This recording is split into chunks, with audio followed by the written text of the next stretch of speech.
when someone builds up their personality, their worldview, their relationships around an illness, what happens, do you think, psychologically when another person like you comes along and proves that recovery is possible? It threatens their entire sense of who they are, and which is again why I try to be compassionate because I remember what that felt like. There was part of me that resisted it, but there was part of me that just thought this is who I am and this is my identity. And if you say that it's possible to heal, who would I be without this?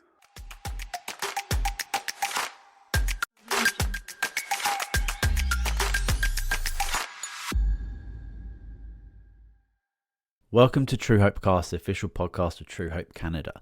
My name is Simon Brazier. I am your host, and on this show, we take a deep dive into the real story of mental health, both the psychological and the physiological sides, because lasting change happens when the brain and body are supported together.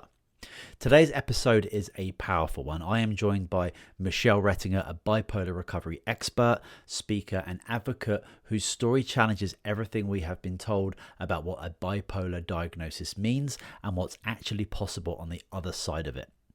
Michelle isn't speaking from theory, she is speaking from lived experience. After years of navigating the mental health system, hospitalizations, medications, and the belief that her diagnosis defined her future, Michelle discovered a very different path, one rooted in understanding the brain, restoring nutritional balance, and reclaiming agency over her health. Today, she shares her journey from diagnosis to stability, from surviving to thriving, and from feeling broken to understanding that her brain wasn't defective, it was depleted, overwhelmed, and asking for support. This is a conversation about what bipolar recovery can actually look like, why nutrition and physiology matter in mental health, how hope returns when people are given tools and not labels, and why lifelong illnesses doesn't have to be the end of the story. At Truehope Cast, we believe mental health conversations should be honest, empowering, and grounded in solutions, and this episode delivers that and much more. So whether you are navigating bipolar disorder yourself, supporting somebody you love, or simply searching for a more complete understanding of mental health, this is an episode you will not want to miss. Today's title is When Recovery Threatens Identity While Healing Makes Some People Angry. Enjoy the show. Okay, hi, Michelle. Welcome back to Truehope Cast. How are you? What's going well? I'm fantastic. Thank you so much for having me back. I am still feeling tremendous gratitude for your Vice President David taking the time to be interviewed by me 3 times. And our interviews went super long because he is so filled with like good information. And each time we're only going to do it for an hour. And I think all 3 episodes are like an hour and a half long because we just couldn't, he keeps giving good information and there was no point to stop in it. But I'm constantly referring people to those episodes. I'm like, have you listened to episodes 70, 71, and 72 of my podcast? Like, go listen to those and then come back and talk to me. Yeah, and they are very good, and I will reference them in the show notes. And there's so much great content out there. Yeah, I went to meet Tony and David at Tony's property in the Kootenays not so long ago, and we were going to record a special 30th anniversary podcast. And just as I was setting up, putting the lights up and the cameras and things, and they're kind of chatting away, and like they're thinking, oh yeah, this could run an hour, and we'll be done, ready for dinner. I had to stay an extra night. We ended up 3 episodes. They were nearly Yeah. 2 hours each, and it's just the way it goes when there's so much content, there's so much emotion, there's so much story, there's so much questions that pop up when you're hearing and listening to this stuff. It's quite Mhm. fascinating. Yeah, yeah, absolutely. Well, today you and we're going to be discussing when recovery threatens identity and why healing makes some people pretty angry. But before we jump into that, for people who don't know who you are and what it is that you do, can you maybe give us a little bit of a brief introduction, please? Certainly. I was diagnosed with bipolar disorder back in 1998. It was a month before I was graduating from college. And for the next 12 years, I actively sought psychiatric treatment. I was convinced that I had a chemical imbalance, that it was a lifelong condition, but I was assured that if I just kept taking the medication, that they would find the right combination of medications and I would be able to live a balanced life and be able to live a fulfilling life.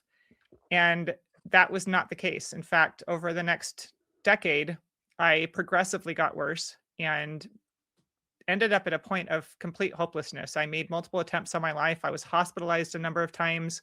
They did electroconvulsive therapy on me, which some people call shock treatment, but I truly had no hope in my life. But I had an experience one day when I was watching my children play. I had a 4-year-old daughter and a 1.5-year-old son, and they were playing. And I had this really clear thought come into my head. If you ever successfully end your life, you will ruin your daughter's life. She'll believe it was her fault and it will ruin her life. And so from that point on, I just became determined to survive. I thought, I didn't think my life had value because I had what I believed was a lifelong incurable condition that medication was not helping. But I knew her life had value. And so I was willing to just suffer for her. But then about a year and a half later was when a friend of mine told me about Truehope. And at that point, I didn't truly understand the difference between medication and micronutrients. And I just thought maybe that might help my incurable condition, you know? And so even for the first few years after I was taking it, I didn't understand the difference between them. I just thought some people use medications, some people use micronutrients. I thought they were kind of the same thing, just working better for one person and the other works better for another. And I didn't understand that I was actually healing. And so over the next decade, I, got micronutrients, got off the medication safely and onto the micronutrients. My brain started to heal. And all of a sudden, all the other things that I had been trying before that weren't working, like working on mindfulness meditation, going to the therapist and actually working on processing and healing trauma, all of those things actually became possible once I got my brain what it needed to function in a healthy way. And then I was going longer and longer and longer periods of time without symptoms. And I thought I had just found a way to manage what, again, I still believed was a lifelong incurable condition. So I started sharing what I was learning on my blog, and then it turned into a podcast and then later a book. But as I went through the research to try and help people more effectively, I started understanding that my brain was actually healing. And that bipolar is not when you get diagnosed with bipolar, you're not being diagnosed with a chemical imbalance. You're not being diagnosed with an underlying condition. All they're doing is observing the symptoms that you have and giving you a label for your symptoms. It's not an explanation, it's an observation. Right. And once I started understanding that, then I became much more bold in what I was sharing with people. I started, a coaching program to try and to help coach people through the healing process. I started speaking out much more boldly about, the fact that we've been misled about what we're being diagnosed with. And that was when the hate came. I was actually quite shocked. Like, I was so excited to share this with people. I felt very betrayed when I first started understanding these things. I thought, I went to these people trusting them that they were going to help me, and I felt very betrayed. But then I thought, well, that doesn't do any good to just sit and stew in my anger. And so I thought, well, I just want to tell everybody. And I was shocked by the pushback and the anger that I got. Yeah, I'm not surprised by that, to be honest. But it's pretty wild. But we're gonna talk about a lot of individuals who, so many people every single day getting diagnosed with psychological disorders, bipolar, depression, anxiety. So there's literally books and books and books on these. And I'd love to just, like, before we step into that conversation, because we've had a conversation about your journey with Truehope, etc., and I'll share that in the show notes. But I want to talk more about the identity that people wrap around their conditions, and if you can step back to when you were younger, when you originally went to see a doctor and a psychiatrist, and you got put on medications. What was your mindset? Do you think your frame of mind as a young person? Because I'm sure looking at it now, it's very obvious that you weren't Effexor deficient, you weren't Prozac deficient, you weren't Zoloft deficient, and then taking these is going to, like, fix you. Like, I feel looking back now, you obviously recognize that, but as a a person in, like, your early 20s, whenever you are, a lot of people are very naive to the fact that's the case. So I wonder if you could maybe step back to that mindset, because a lot of people who might listen to this or who are struggling, who do put up their defenses and attack you and attack the natural health industry, are in a position where their mind just can't see what's right in front of them. Yeah. Well, when I was diagnosed, at the very, very, very beginning, I was told I had a chemical imbalance. Right. They said that the chemicals in my brain were out of balance and that the medication was similar to a diabetic being given insulin. Okay. And that helped me at the time. Number one, it relieved me of feeling responsible for what was going on. Okay. One of the things that was so hard for me when I was struggling with the symptoms that led to me going to the psychiatrist was I'm a very proactive person. I always have been. And a very goal driven person. And so I kept buying like self-help books. I remember the day that I went and bought 7 Habits for Highly Effective People. I was trying to fix myself. I was trying Mm. to control these symptoms. I was trying because I didn't recognize them as symptoms or anything. I just thought I don't have enough self-control. And so I spent a lot of time working on that and becoming more and more discouraged and more frustrated and feeling more and more helpless. So when I went to a psychiatrist and I was told this isn't your fault. You have your brain's broken essentially. Mhm. Like your brain has a chemical imbalance. It's like having diabetes. That felt good to my brain. It felt relieving to me to be told that it's not your fault. Yeah. And it's not that you don't have enough self-discipline. You have a broken brain and we're going to fix it with these medications. And it's interesting over the first decade as I was going through treatment, um I became more and more wrapped up in my identity with this bipolar because I could see the damage I was doing to relationships and it made me feel terrible about myself, but it helped me to feel less terrible because I thought, well, I can't help it. And the psychiatrist would reinforce that. Yeah. So my psychiatrist would say things like, your husband and your children just need to understand, we'll help them understand. There was encouragement to do family therapy so they could understand my illness and learn how to support me in my illness. And there was one part of me that felt relieved by that because I thought, okay, this isn't my fault. I'm doing the best I can. I'm taking my medications. I felt like I was doing my part by taking the medications, going to the appointments, and that I just needed compassion and understanding from other people. Mhm. But there was a part of my brain that kept thinking, well, it's not my fault, but how is it their fault? Like I could see the damage I was doing. And I thought, but okay, but it's not my fault, but it's not my husband's fault. And it's absolutely not my children's fault. Like, Mhm. so there was part of me that resisted that, but there was some relief in this idea that I wasn't responsible for these things. And I would tell people I am bipolar. Like that was my identity. That was who I was, is I am bipolar was what I used to say to people all the time. And Yeah. it became wrapped up in my identity. Yeah, I've heard people through the years like, "I am celiac, I am bipolar," these are very, very powerful statements, "I Mhm. am." And if that's being, reinforced a million times a day, like over and over in your head, then it certainly becomes a big part of who you are. I I've never had those conversations with a psychiatrist or a doctor when, you're told that you have a chemical imbalance, but then, I'd love to ask, like, why? What's the root cause of that? And go back and back and back, but I don't think there would be any solid answers there. And a lot of that chemical imbalance with mental illness is getting viciously debunked every day these days. So Yeah. that's certainly a positive, but it takes a long period of time for that to like trickle through into universities and into curriculum, into social understanding. And especially we're going up against,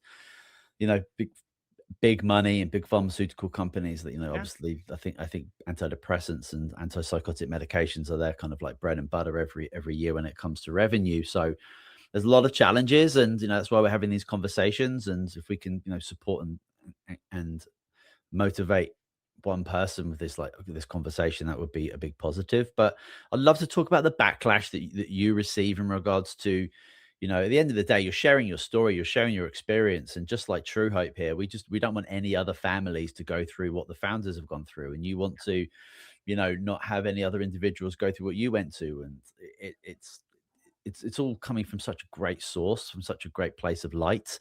But you've been pretty open about the backlash that you receive for talking about natural recovery from bipolar disorder. And when you're attacked online, or I don't know, maybe even publicly, what do you think people are actually reacting to beneath the surface of that? I think there are a number of things. I think number one, um, there's a huge division happening in our societies right now between people that that trust the experts. So we've been conditioned to believe that there are certain people who are authorities in certain areas. And that if you don't have those letters behind your name, if you haven't received a stamp from the university saying you are now certified as an expert in this area, that you shouldn't say anything about it, Mhm. especially if you're contradicting what the experts are saying, right? And so it's interesting because we're seeing that here in the United States with the Bobby Kennedy, with his pushback against, big pharma and, all of and I don't want to get into things that are going to get people's back up, but that is the issue itself, right? When anybody pushes back against these institutions, they are viewed as other or outside or conspiracy theorists or loonies. Like there's all these things that people immediately dismiss anything that they're saying because these institutions have become mainstays in our society and our trust in them has become implicit.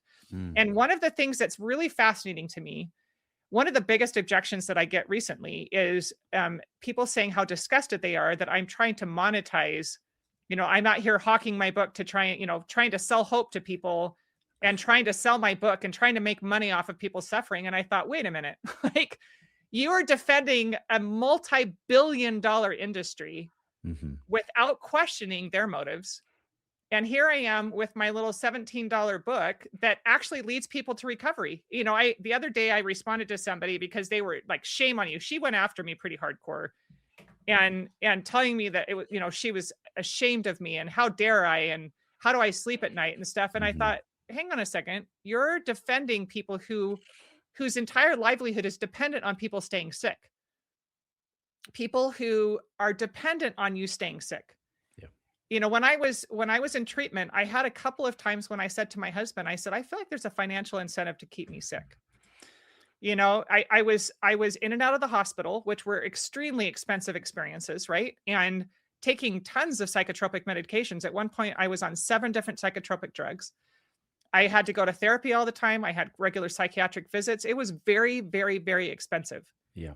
And as I was starting to go through the healing process, I was shedding all of those things. And now, like, I don't go to therapy anymore. I haven't seen a psychiatrist since 2010. I don't take medications. All I take is my supplements. That's it. And that's like eating. That's one of the things somebody's like, well, you have to take supplements for the rest of your life. I said, well, you have to eat for the rest of your life too. You're not going to like balk at buying food, right? And I just know that my brain requires a higher level of micronutrition than what my food can provide. So I give it what it needs. But I don't need any of these other services any longer. Yeah. And so, that's one of the things that is so fascinating to me is this suspicion that what I'm offering is monetarily motivated, whereas this multi-billion-dollar industry is not financially motivated. Yeah, it's a terribly weak argument, and something you said there made me think about rationality and clear thinking. No. You can't have that argument with rational thought. And I think Mhm. for so many people, especially if they have been through traumatic experiences, through COVID, through a diagnosis, through disease, people are scared and they're Yeah. going to fight or flight, and they can only access certain parts of their brain. Yeah. And I try and compare myself to like when I was 30 and when I was 20, and how I absolutely knew nothing of the world, but I thought I had it all figured out. Yeah. Like my brain wasn't fully developed yet. I had not experienced the world enough to really make a full assessment of like what's real, what's not. Even in like little experiences during the day, like am I using my rational brain here, or am I thinking with anxiety and fear? Yeah. And so many people, I'm sure, who do listen to your content and have a, let's say, negative, angry reaction, I can only have sympathy and empathy for that, because I'm sure that they've experienced, without question, trauma in their lives, Mhm. Mhm. but they're unable to, take that breath, take that pause between listening to what you say and then reacting emotionally. And yeah, I mean, just the idea of your $17 book, and then Yeah. the trillions of dollars that's made off people being ill. Like, your disease is incredibly lucrative, especially Yeah. like what you just experienced there, Yes. and that money's going somewhere. And Well, there's also the other piece of that fear thing that you're talking about is the symptoms that come from somebody who is struggling with bipolar are very scary. They are. Mm, yeah. And a lot of times when I say that it's possible to heal bipolar and that bipolar is not a valid diagnosis, I genuinely believe this bipolar diagnosis. I don't even like talking about bipolar disorder. In fact, in my group, when I coach people through the process, we do not talk about bipolar disorder. We talk about bipolar symptoms because Mm, symptoms are information. You can look for the sources of the symptoms and treat the source, right? But a lot of times people interpret that as me saying that bipolar symptoms aren't real. And right. that is not true. I No. lived with them for years. There's a reason I went to a psychiatrist in the first place. There's a reason that I ended up in the hospital. I understand how scary the symptoms can be. And so a lot of the anger that I get from people, people say, "Well, my medication saved my life." That might be true in the moment, but why do you have to keep taking it for the rest of your life? Like it's I do understand that there are times when these symptoms lead to people being a danger to themselves or others. I do understand that these symptoms can cause us to do very distressing things, but that doesn't mean that you can't treat and heal it. But people are very afraid because there's, like for example, a lot of times people will say to me, my mom had bipolar and you don't understand what you're talking about, and that your language is going to make people go off their medications, and then they're going to blow up their lives, and so those people are speaking from a place of fear Yeah. because they have 100%. seen the damage that comes from these symptoms, and there's a belief they have, because of that fear, there's a belief you have to have the medication, and that the psychiatric drug companies exploit that fear. They you've got to take your medication. You have to take it or else lives, it saves lives, and safe and effective, and all of this language that's used to Yeah. convince us that we need these medications to stay safe. Yeah, I think a lot of people characterize something like bipolar disorder or anxiety or depression in the same characterization as like a broken leg. Like a broken Mhm. leg is like a very, very like objective. You have a broken femur, you have a broken leg. This is the treatment plan. But when it comes to something like bipolar disorder, which is, you're working with a clinical evaluation with obviously a health professional, but it's ticking boxes of symptoms, and it's very subjective at the end Yeah. of the day. And a lot of people don't really get that. I don't think. I think it's just, this is a disease that we know of, and you get diagnosed with it, and then there's a treatment plan. Mhm. And that's another part of the framework in regards to, I'm sick, I go to a doctor, and this is what I have, and this is what I do. It's just not as clear cut as that. And again, it's that rationale piece. I know incredibly smart people, but and they've had things go wrong with their body, and they go straight to the doctor, which is, fine thing to absolutely do, but to not question anything and to not like look into it a little bit further. Um i- it's just, I understand, because people aren't in that rational frame of mind, because they're scared that this thing might be really, really dangerous to them, and it's a challenging place to be in, Yeah. without question. And I wonder that a lot of people probably think that your message is dangerous. Mhm.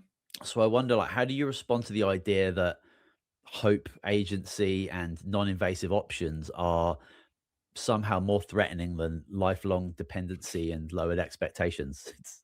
Yeah. Well, I always invite I have you can't talk to somebody when they're in an irrational state of mind, and usually when people come after me, they're pretty irrational. 100%. Yeah. And I'm not saying that as a condescending thing. It's just true. It triggers like a fight or flight, like you mentioned, a fight or flight response in Yeah. people, and they get very angry and very defensive. And I used to just block people because I thought I don't need that in my feed. But then I thought, well, wait a minute. I used to be there. I can understand where they are, and I will let somebody stay as long as I think that there's hope for maybe them being open to the message at some point, because a lot of times people are also they're suffering a lot. When people come in and they're like, my medication saved my life if I didn't have my medication. And I always say, I'm so happy that you found something that works for you. I'm happy that you're found something that keeps you healthy and balanced. And I've had people say, well, there's no balance for bipolar. You can just manage. And I always say, are you certain?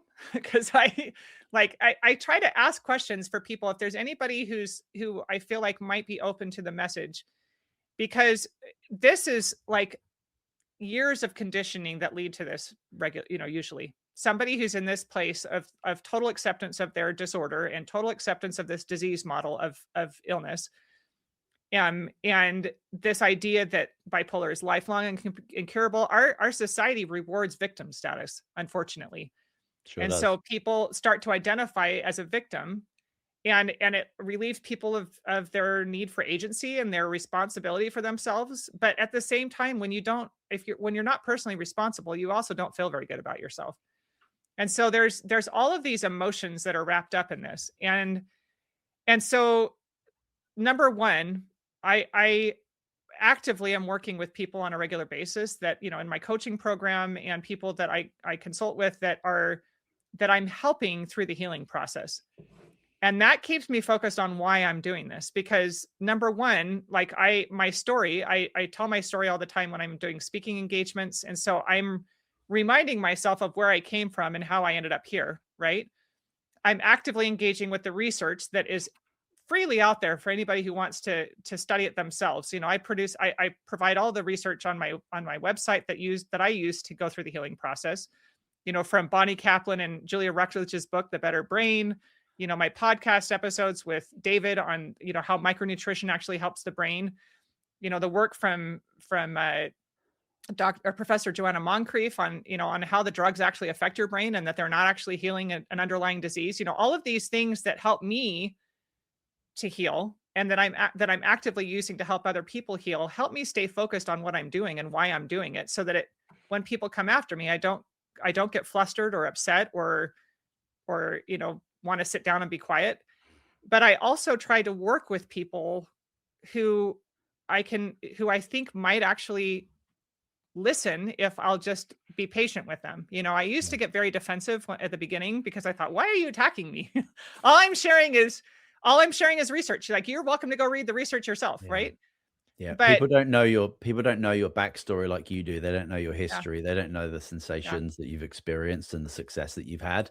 And for a lot of people, that just seems absolutely impossible. And you're absolutely an imposter in the scheme of bipolar disorder. But I think you take an incredibly rationale to those individuals. And I wonder, is there a common theme within those individuals who you do work with, who are open to talking with you further and then jumping into your program? Because there must be some common themes there. unfortunately, usually it's people who've been on medications for a really long time, or people right at the beginning of their diagnosis. So that I don't generally get people like in between.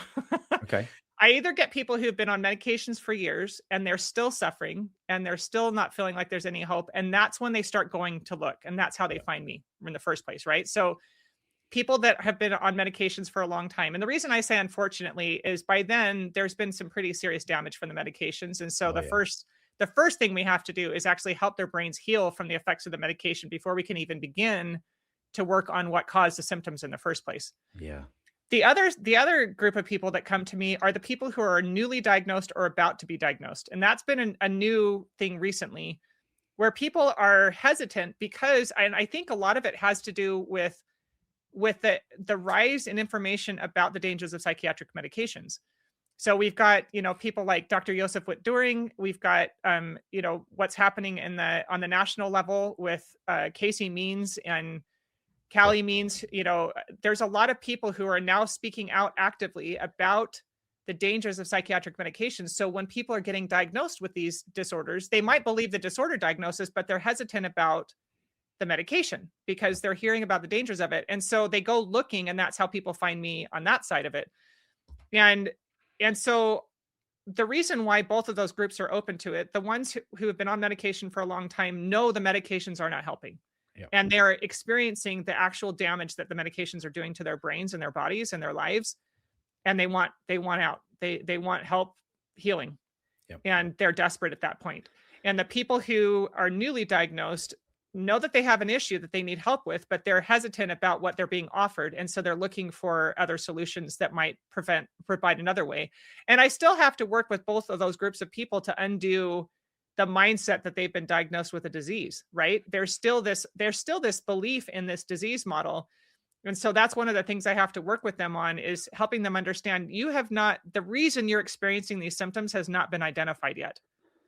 You Yeah, know, absolutely. Yeah, I mean, it's amazing that you can hit those people, and you've got this new kind of new lease of people coming into looking for alternatives. yeah, The whole COVID saga has absolutely educated people a little bit more. Just ask a few more questions rather than like jump in straight in. And yeah, you've got people like Casey Means, who have so much experience within like the big pharma industry, and they have absolutely nothing to gain from being yeah, outspoken about it. If anything, they're putting their lives at risk. yes, So for me, they're the people to listen to, not the people on yeah, CNN who are like being paid to say certain things. It's hmm, those people who are, they put in their lives, um, and livelihoods and families on the line every time they go out and do and speak or put out books, yeah, etc. So yeah, there's those people who are looking for an alternative, who are asking questions before they kind of jump into a pretty serious protocol, because I think most people don't really want to be on medications or on drugs or being reliant on something like that. yeah, And then yeah, you do get those other people at the other end of the scale, who are absolutely just like fed up with the life that they have being on all these yeah, medications. And we experience that here at Truehope. Most people come to us as their last hope, yeah, because they've been through so much for so long.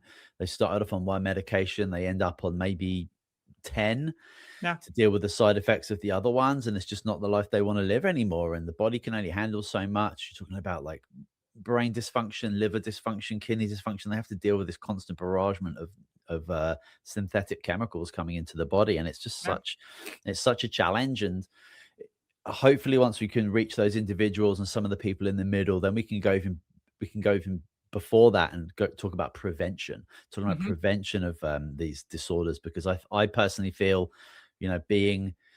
being involved in True Hope for nearly 10 years and speaking with people daily about these products and what they do, and understanding that our soil is so unbelievably nutrient deficient, our food is so nutrient deficient. I don't think that anyone on the planet can eat well enough to get what their body needs on a consistent basis. And then you throw in the stress of living in 2026 and the unknown future that we have. Like, we're all of this underlying stress response going on, which is just continually depleting us.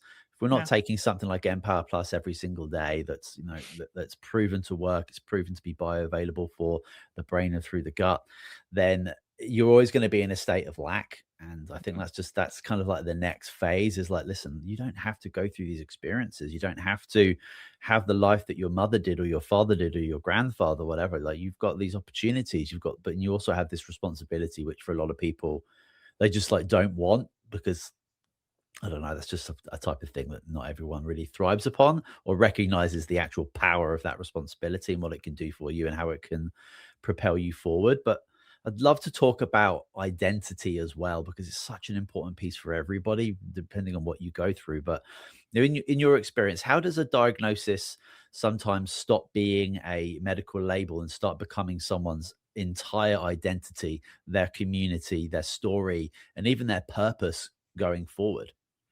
Well, I think there's a few different pieces to that, and I really believe that social media is driving almost all of it, right?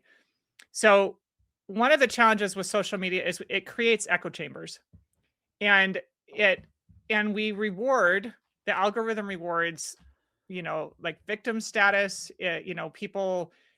People go in there, and I did a blog post about this a couple of years ago, about this idea of normalizing, normalizing and bring awareness to, and these campaigns that are self-driven, Yeah. like we're doing the psychiatric drug companies work for them with all of this, bringing awareness to the symptoms, and or, getting diagnosed and getting the help you need, and normalizing it and bringing awareness to. And I I understand where all of this is coming from a personal standpoint. I wanted people to understand what I was suffering with, because I didn't feel like I had any control over it. So I wanted people to understand it. I wanted people to have compassion for me. But compassion can become like a drug, right? It can feel very validating to us to have somebody feel sorry for us, and to have Yep. somebody understand what you're going through, and that feels good, and it's like a dopamine hit, and if you get it all the time online from all these strangers, it's this weird combination of validation, and that keeps people in this thing like, yes, this is who I am, and people like me for this, and people give me likes online, and they follow me, and they want to listen to my story. And then the things that go viral are the sad things. Like when somebody's suffering, they're talking about their manic episode, they're talking Yeah. about the damage they did to their life. Everybody wants to hear about it. So then you want to talk about it more. You want to give more of that, who wants to see a stable bipolar person? Nobody, right? Because it's not interesting, and it's not going to go viral. Yeah. And so there's that part of it. You start feeling validated for the worst parts of your life and the worst parts of yourself. Yeah. And then there's, especially somebody who's a creator who is teaching people about bipolar, like if they get big, their livelihood is dependent on them being sick. Oh yeah. So Yeah. now they've got, they need to be validated in this. And then all the people that are following them are saying, yeah, look at this person who, and that's another thing. Sorry, there's like all these different pieces of it that I think play into this like perfect storm to keep people in this mindset, which is that if somebody has more followers, they have more knowledge, they have more, it gives people validity. So Yeah.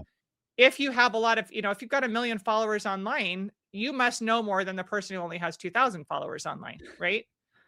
And so it creates this really weird situation where, there was a psychiatric nurse practitioner that I came across my feed one day, and she was going on and on about all the research that validates the use of lithium for bipolar disorder. And she was talking about bipolar disorder in these very clinical terms. And I was listening to her thinking she has definitely drunk the Kool-Aid, man. Like she really believes what she's selling. And so I just asked her, I started asking her questions, and I truly didn't expect her to respond to me. I was actually asking questions to try and get people in the feed to think about what she was talking about, Right. but she responded to me. And so I was asking her, how do you diagnose somebody? Like what is your criteria? And just, I tried to ask questions to see where she was coming from, so I could then ask her more questions to follow up. And she was talking about all these like blood work and all this stuff. And I said, that's not in the DSM. And she's like, well, we don't only use the DSM. And I thought, okay, wait a minute. Are you making up your own criteria now for diagnosing bipolar? Like that's the DSM. That's what the DSM is to define how to diagnose bipolar. And it is solely based on symptoms. You don't go in and get blood work done to diagnose with bipolar. They don't do any kind of brain scans. None of that is used to diagnose this because there is no underlying etiology.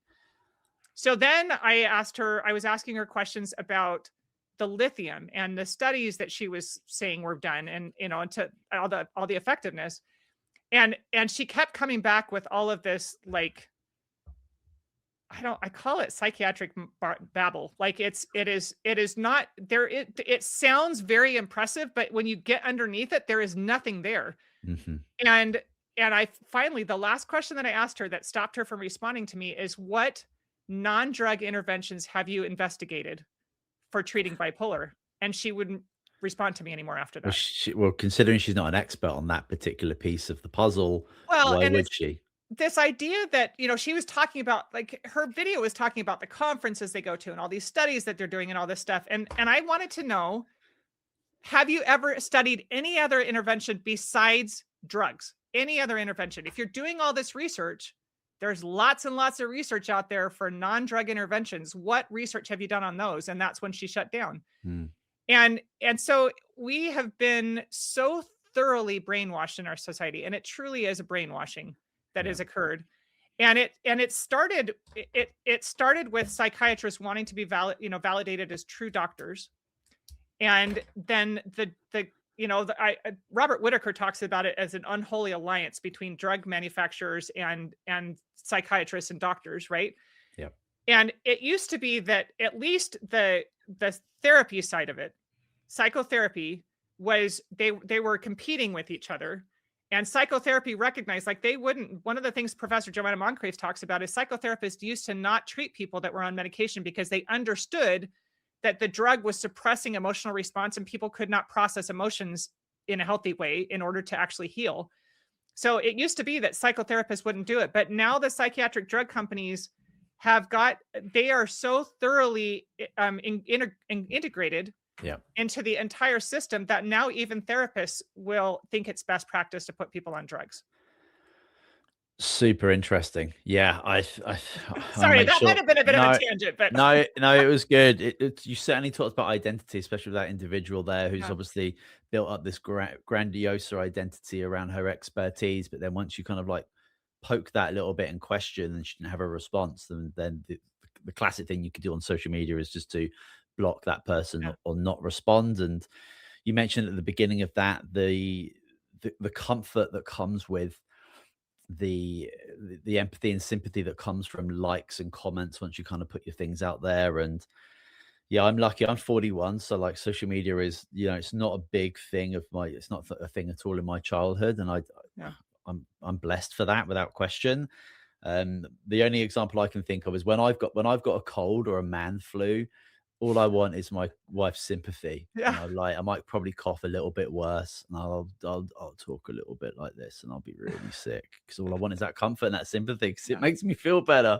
yeah. Yeah, it's super interesting. But following up on the question of identity, when someone builds up their personality, their worldview, their relationships around an illness, what happens, do you think, psychologically when another person like you comes along and proves that recovery is possible? It threatens their entire sense of who they are, and which is again why I try to be compassionate because I remember what that felt like. There was part of me that resisted it, but there was part of me that just thought this is who I am and this is my identity. And if you say that it's possible to heal, who would I be without this? This is I think that there's a sense of like, if I can heal, then I have to be responsible, not just for now and moving forward, but for everything behind me. And that was very hard for me when I was healing. Mhm. It was very, very painful experience going through and like taking my kids to therapy and telling them like, you're going to have to talk about me there because I know that I did things when you were younger that hurt you. Yep. And you're going to have to talk about it. And it was extraordinarily humbling and painful for me to see the damage that I had done to my children and take ownership of it. But it's actually the only way to move forward with any kind of sense of like self in your life, true sense of self and feelings of worth, self-worth and validity. And that's Mm. why I work with people in my program so strongly about taking responsibility for yourself because when children are little, if they hurt somebody, we always tell them, even if it was an accident, we say, say sorry. You need to acknowledge that you caused harm, right? Yep. And when we are given kind of a get out of jail free card with a bipolar diagnosis, we don't really take ownership for anything that we're doing. When we harm relationships, when we, run the credit card up into the tens of thousands of dollars, when we're, doing things that are illegal, when we're, some people get sexually promiscuous when they're in that, when we do those things, drugs, alcohol, all of the things that people use when they're to cope when they're struggling with these symptoms, if we have that get out of jail free card, like I'm bipolar and I don't have any, control over this, and I'm so sorry, and I'm doing the best I can. I'm taking my medications. You're asking people just to say, like, I don't have to say sorry because I didn't mean to do it, right? Yeah. But That's a then if you really start to take ownership of that, you have to go back and say sorry. And you have to say, I didn't mean to do that, but I am so sorry because I know that what I did hurt you, and I am actively working to try and overcome those, the sources of those symptoms so I don't do those things anymore. It's Yeah, really hard. that's a really interesting way of looking at it, without question, what that does for people. And I think even in a negative state of having a disease and having a medical problem, there's actually comfort in the identity of that. Mm, And whether there's people out there like Bruce Lipton, Dr. Joe Dispenza that talk about, if you want to actually make any significant change in your life to be pain free or disease free or have the abundance that you wish, you have to step into a place of the unknown, a place that yeah. is uncomfortable and unfamiliar. And we're just human beings, we're creatures of comfort. And you could probably create a whole lot of ease and comfort in your whole existence if you were to just be completely embedded to the idea that I am bipolar, that this is why who I am, and that's that. Enough said. Well, it's interesting. One of the things that I work with people on is we call it choosing your hard. And this is not my idea. This was something I saw, there's a poem that was going around the internet for a while. You can choose to be, work on your marriage. You can choose to be divorced, choose your hard. Like, you can choose to be unhealthy and overweight, or you can choose to do the exercise necessary to get healthy, choose your Mm. hard. It's more streamlined than that and more eloquent than that. But that's the idea, right? And and even though there is relief in the idea that you're not responsible and that you are hiding behind this diagnosis, your life is hard. Living with bipolar symptoms and blowing things up all the time is isolating. You burn bridges, you burn relationships up, you lose jobs, you end up on disability. Like, there's a lot of things that this leads to that make your life hard. And there is a comfort in the hard that because it's, like I know this thing, and I know what it's like, and I know this suffering. And there's, again, like the identity wrapped up in, like, this sounds really harsh, but it's self-pity. My life is hard, but I can't help it because I'm bipolar. This is just my life, but the hard that leads to the healing leads to a life that is easier eventually. And so that's one of the things that I talk with people about on a regular basis when they're in my program is like, yes, this is hard. It's a lot easier to just fall back into that I am bipolar and fall back into that mindset of I don't have any choice over these or control over this stuff. But your life is hard as it is right now. Like, your relationships are hard. It's hard. You can't hold a job down, or you can, but it makes it really difficult. Like, there's a lot of difficulty that comes from staying in the illness. And so you can choose, do I want to stay in that, or do I want to take the path of hard that leads to healing and recovery and eventually an easier life? Your recovery, was it easy or was it hard? No. And that's actually one of the reasons why I started my blog and why I wrote my book and why I do my podcast, because it was so much harder than it needed to be. Because I didn't know what I was doing. Like, I was like, I had no idea what I was doing. I definitely didn't know I was healing. I was just desperate because I made a commitment to stay alive for my kids, and I didn't want to keep living like that. I was so unhappy. I was so miserable in my life. And so, I'll tell you, even with cross titration, working, I think Truehope actually calls it cross tapering. I started using that language because that was in the books that I was reading at the time when I was like starting to understand this stuff better. But when I was going through the process of getting off the psychiatric medications that I'd been on for 12 years and trying to help my brain heal, I think a lot of people will quit that process because of the symptoms they experience, the symptoms of over medication, withdrawal, med releases, all of those things. But for me, it wasn't any worse than it already had been. Yeah. And so I just kept doing it because I'm like, well, it's not any worse. And I am having glimpses of better, so I kept going at it and so that's why, like, in my coaching program, that's one of the first things we do is work through that process. And I guide people through how to do that, how to navigate that more successfully so that they don't make a lot of the same mistakes I did, And so it was a very, very hard thing. But as you go through the healing process, so going back to that example of the cross titration, I had one day when I woke up and it felt like it was the first time my brain was fully awake in over a decade. Wow. And I called my husband. I was so excited. He thought I was manic because I was so animated on the phone. But I'm like, I'm not manic. I'm wanting to know if this is what normal people's brains feel like. Like, I was so, I didn't know how to describe what I was feeling because it's hard to describe a drugged state to somebody who hasn't been drugged. But my brain felt awake, like in a healthy way, in a way that it hadn't been in over a decade. And so those little glimpses of like healing were what kept me going through all of the other stuff that was so hard. When I would experience depression again, or when I would experience a med release or something, I was like, well, I'm going to keep going because maybe I can get back to that, so I don't know if that makes sense, but that was what kept me going through it. And that's why I teach people what I do, because my experience was way harder than it needed to be because I didn't know what I was doing. It sounds like your aha moment was wrapped primarily around an external source, your kids, that really kind of gave you that initial like lift off. Yeah. And then during the process of cross titration, which is like responsibly and slowly coming off medications while increasing micronutrients with like Empower Plus, you began to internally feel the difference. And then that was just like an extra rocket booster into the stratosphere in regards to your recovery. Yeah, absolutely. Yeah. Yeah. And it felt good. It truly felt good to start being responsible for myself. I know that there is like this comfort that comes from not being responsible, but as you start taking accountability for yourself and you actually start to be responsible, you start to feel the value and the benefit that comes from being personally accountable. And that's where our feelings of self-worth and internal feelings, it doesn't need any kind of external validation.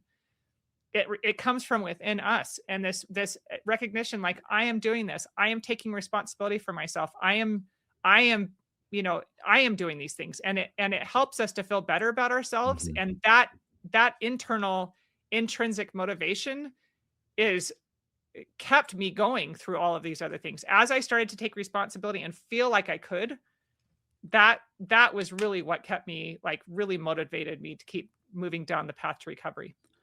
Yeah, the responsibility piece is massive, and I think, especially with our young people, I think that we are disempowering them so much in regards to actually being able to take responsibility and give Yeah. them responsibility. I think that ends up being a big challenge. I remember, I mean, I'm not comparing this to what you've gone through, but when you were talking there, I remember getting my first paycheck from McDonald's when I was 15. I was like, this is awesome. Yes. Right? Yeah. And then you've just got that little bit more of power, and you've got a little taste of like what you can actually achieve, what you can do once you put the effort, the work, and the time into it. Yeah. And yeah, that's I mean, my kids are 4 and 6, so I'm having to think about now, like, how Yeah. do I begin to instill in them responsibility and the understanding of money, and that they can think their way to amazing things, and they can use their time and energy to do wonderful things in the future. And it's a little bit of a challenge these days to kind of think about those types of things, but it's certainly available, and it's certainly a wonderful superpower that you can have once you recognize that you can do all these things, and you're primarily responsible for it. Well, and even our society, like I mentioned before, rewards victim status, but it doesn't feel good to be a victim, because you give up your power when you're a victim. Your all of your power goes outside of yourself. So it Yeah. gives other people power to hurt you. It gives other people power to control you, right? When you become a victim, you are, your disease is in charge, or the person who hurt you is in charge, right? But when you take that power back and start to be personally accountable and personally responsible, you you're not dependent on outside sources for validation or for your state of being, right? Yeah, and it's never gonna get better. It would never No. get better in those situations. If anything, it's gonna get worse as your body ages and your Mhm. organs become more and more depleted and the symptoms become even worse. Yeah. It's wild. I'd love to ask you about, we've probably answered this maybe a little bit, but I wanted to get like maybe some key factors, some key points in regards to like how your knowledge and experience of Empower Plus and micronutrients has reshaped your understanding of mental illness. Absolutely. Well, the first thing is I don't view, like I mentioned earlier, I don't even like the word or the term bipolar disorder, because it lends validity to this idea that an underlying etiology has been identified.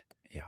And as I mentioned before, when I first started taking the Truehope micronutrients, for many, many years after I was on them, I didn't fully understand what they were doing inside my brain.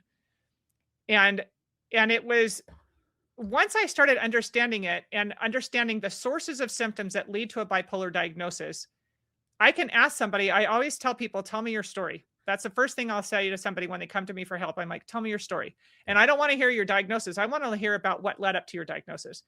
Within 5 or 10 minutes, they have mentioned almost without fail 3 or 4 underlying sources of symptoms. And one of the primary sources of symptoms for almost everybody out there is micronutrient insufficiency.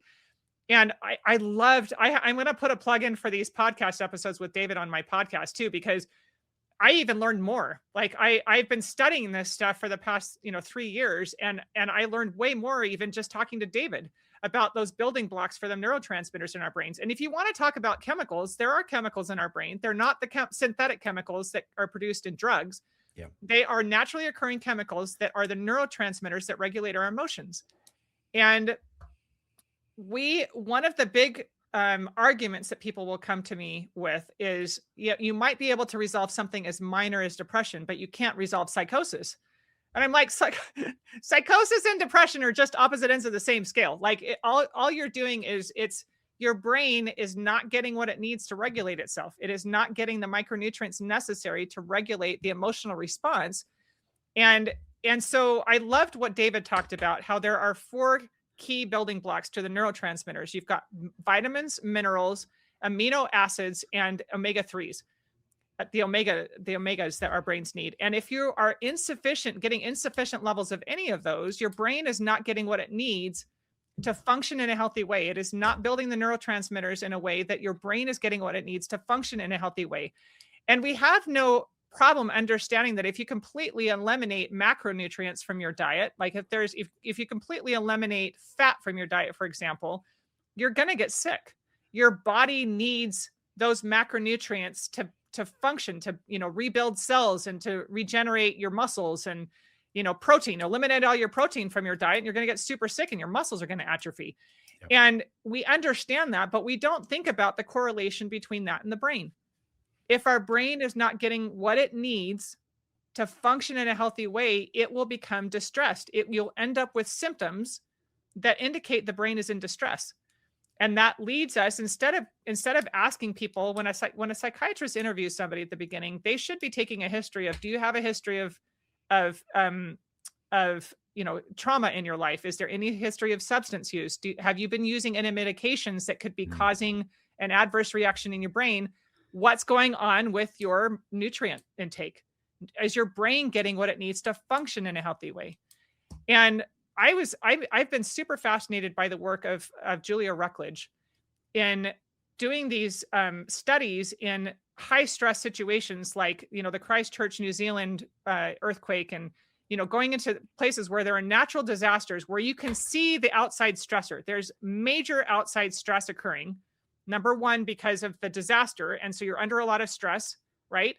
And then people in those situations are not getting enough to eat. They're not getting healthy food, right? So you've got this like perfect storm to test this theory out. And every time they go in and do these studies, the people who are given the micronutrients fare statistically significantly better than the people who aren't, because their brains are getting what they need to be able to handle the stress they're under. And so that's the thing that is like, it is so logical to me. And a lot of times people will come after me and say like, what's your degree? And I've gotten a little snarky lately with it because I'm so sick of being so, what's your degree? And you're not a doctor. You shouldn't be talking about this. And I'm like, I have common sense and the ability to read research and apply it. That's my credential. Like you can do the same thing. You can use your common sense. You can learn about how these things affect your brain and your ability to function, and what the symptoms that can result are if your brain is not getting what it needs to function in a healthy way. And then you can put 2 and 2 together. Yeah, I speak to a lot of people in natural health stores, so they're kind of a little bit more attuned to the natural order of things, but most people aren't really like that. So yeah, when I explain nutritional deficiency to people, I explain that, if you're not consuming and absorbing and assimilating the building blocks of what it is to be a human being, which is essentially proteins, you're not going to be able to make things like melatonin, serotonin, all these very, very vital hormones and neurotransmitters. And there's obviously thousands and thousands of them. Those are just kind of really popular ones. Mm-hmm. But then you go a little layer deeper, because you need to be able to convert things like tryptophan, an amino acid. You need to be able to convert that into serotonin and then into melatonin. It doesn't happen like with air. Like you need cofactors, you need minerals, individual minerals, you need amino acids, you need vitamins to do all of these like phenomenal, incredible things. And if you are deficient somewhat in any of these, you're going to be in a state of lack. It doesn't mean you're not going to make any melatonin or serotonin, but your ability to do that on a consistent basis. And if you're in a stressful environment or in a stressed state, in a stressed part of your life, your ability to do that again just becomes even trickier. Yeah. And in my experience, I practiced. I moved to this part of the world to study nutrition and learn about the pharmacology and learn about the micronutrients and the nutrition and even the like Ayurvedic and Chinese medicine side of healing. And for me, my understanding on mental health is like you've kind of got this like spectrum of mental health, and there's like serious psychological disorders. I put bipolar, schizophrenia in those things as well. And then I feel like I'm over here where I just, I've got young kids and I live in 2026, and I'm just, I experience stress. Yeah. And you need consistent micronutrients on a daily basis. And some people, these people over here, without question, need them more than other people, because we're just all very different. Yeah. And if you're not taking care of that, and you're not consuming a well-researched, well put together, produced, manufactured product, you will be in a state of lack. And that's just the way it is. And I think that if we had the powers that be, and we had a different way of dealing with nutrition and health, then anyone who went into a doctor's office feeling anxious or feeling depressed or feeling suicidal, the first point of call would be nutrition. It would be, what do you consume on a daily basis? And doctors have 7, 8, 9 minutes if you're lucky to have that conversation. So you're not going to be able to dive into a 2-hour nutritional consult, which is ideally way more valuable, where you can actually look into these things. I get anxious when I don't drink enough water. Like I don't have an anxiety disorder. I'm just like lazy and I've just not drunk enough water that day. And that can be, it's almost like the answer is too, I'm not going to swear, too simple to be the reality. Like we have to overcomplicate these things. And again, we need these comforts. We need these clear understanding. Oh, I am bipolar. Oh, that's the way it is. So that's simple. It couldn't be as easy as like, maybe I need to consume micronutrient supplementations, and maybe my food and my soil has been absolutely destroyed over the past 100 years. Maybe that's not a factor. Yeah. Like it just makes way more sense. And I think as you get older and you get more experience and you get more rational, these things just make way more sense when you like really look around the world and you see what's happening. Like at the end of the day, like we've never been more psychologically ill, and we've never had more drugs available for that. Are we getting better? Like, no. Yeah. Well, and I will tell you one other thing that I struggled with was when you're struggling with mood swings, like I experienced, it creates a problem for self-discipline. So I would be super self-disciplined when I was in my upswing, but then I would crash and I would struggle just to get out of bed in the morning. And so it created a problem for me with self-discipline, which meant I wasn't progressing in my life in a lot of ways. And the bipolar diagnosis can make you feel special. It can make you feel unique. It can make you feel like there's something different about you. And so, so there's, and then there's also, along with that, there are people who are, are artists or musicians and they get a lot of their inspiration when they're in their manic phase and they don't want to lose that. So there's a lot of times when people get kind of dependent or wrapped up in the diagnosis, in the symptoms that make you afraid of like, who would I be if I didn't have this? Right. So there's so many different ways that people, that this challenges people's sense of being, that it makes them feel very defensive and angry. And, if they're presented with the possibility that what they've been told is not true about what they're struggling with, that it's possible that they don't have to live with that for the rest of their life. And since I brought this up, I will tell you, I am way more creative and way more like able to grow into myself and develop my talents now that I'm stable than I ever was when I was struggling with the symptoms, ever. Like there's not even a contest of the difference, The idea or the fact there that you just mentioned about people wanting to feel special and super is without question, I think, a big core root of it. I think I remember so many people when they're young, they want to be famous. Yeah. They want to stand out. They want to be seen. They want to be relative. And that is a huge, big part of an identity wrapped around a disorder. I think you nailed it there. We've just hit the hour here, but for someone listening who does feel trapped in their diagnosis and maybe even afraid of letting go of it, what would you say to them about who they are without the illness defining them? I am constantly in awe of the people that come to me and what they have to offer the world that has been trapped inside of them because of the struggles that they have with their symptoms. I get so excited as I help people go through the healing process and help them to really truly see who they are without the illness and who they have the potential to become and what they have to offer the world. It is actually quite an honor. And I have not experienced a single person who that's not true for. And so I think that there is an underlying fear of who would I be without this, but I want to challenge that because I think you have so much to offer the world that is being prevented by these symptoms and by this illness that you're struggling with. And if you have the courage to move into healing and choose the hard that leads to recovery, you have the opportunity to discover yourself in a way that you never realized you could be. Everybody, I truly believe that. I truly believe that this becomes a trap for people that prevents them from fulfilling themselves and from becoming the person that they have the capability to become and offering the world their unique talents and gifts that nobody else has. Yeah, beautifully said. And if I was going to put my conspiratorial hat on for a second, it wouldn't probably be a good idea if we had most of the population feeling inspired, Yes. creative, motivated, and fully functional. I Yeah, think that large populations are way easier to control if they are struggling and dependent on a system that doesn't really serve them. absolutely. Anyway, final thing here.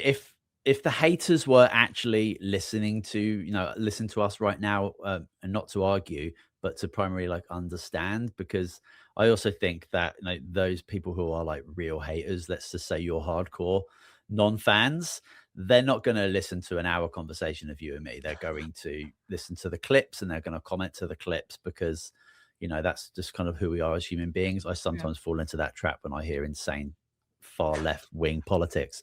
But I'm trying to do my best. I'm trying to learn. But what do you think those individuals might realize about themselves, their fears and their stories that they have been told about bipolar disorder? I really truly hope that people will start to listen with an open mind. When a lot of times when people come after me, I always ask, have you looked at any of the information that I offer? Have you looked at, read my story? Mm, I do know the suffering you're experiencing. I went through that myself. Read my story. You'll hear about the suffering that I experienced and that I actively sought psychiatric treatment through the traditional psychiatric system for over a decade. I know what it feels like to suffer that way, and I know how hard it is to confront the possibility that maybe you do have the ability to heal, and then you have to look back and say sorry for the things that you did when you were struggling with the symptoms. But think about how hard your life is already. How you have to constantly be asking people to make excuses for you or to be okay with the choices that you're making when you're struggling with symptoms. It doesn't feel good to be on these medications. Our brains never feel right on them. They never feel right on them because they are not normalizing our brain. They're abnormalizing it. Just be open. Just be willing to listen a little bit. Check out my podcast. Check out the Truehope podcast. Learn about what we're talking about, and then talk to other people who've gone through the healing process themselves and ask them if they regret it. I certainly don't. My life is so much better now. Like I never could have fathomed that my life could be the way that it is now. I never could have fathomed that I could go through challenging situations in my life and not end up in the hospital as a result. But now I can. I can navigate life and normal emotional responses with capability and stay stable and support other people while they're struggling. And I never could have done that if I had stayed stuck in the psychiatric illness that I was diagnosed with and the treatment that was not helping me to get better. well said. And I think a great segue into, let's just say, our world is watching Epiphany, the True Hope Battle, which Absolutely. is the latest documentary about our company and about our story and about our history. I'll leave a link for that in the show notes. It's free to watch on our website. And just in closing, I feel that a lot of the, let's say, happiness or dopamine hit that a lot of these like individuals get is in this echo chamber of social media. of these comments and likes or whatever it might be, you can obtain that just by waking up in the morning and looking at a blue sky. Like that could be your normal 24 hours or 16 hours of your waking day, experiencing and being able to create that natural, normal neurochemistry and not being reliant on a screen and scrolling in a dark place to try and hit that brain chemistry. I understand and I sympathize because, we're in a struggling world with screens and technology. They're addicting. They do create happy hormones, but you got to know that it's not a long-term solution, and there are amazing people out there who are just ready and happy to support you. And that, it comes from a real great place of joy, happiness, and grace. Yeah. Yes, wonderful. Michelle, where can people connect with you and learn more?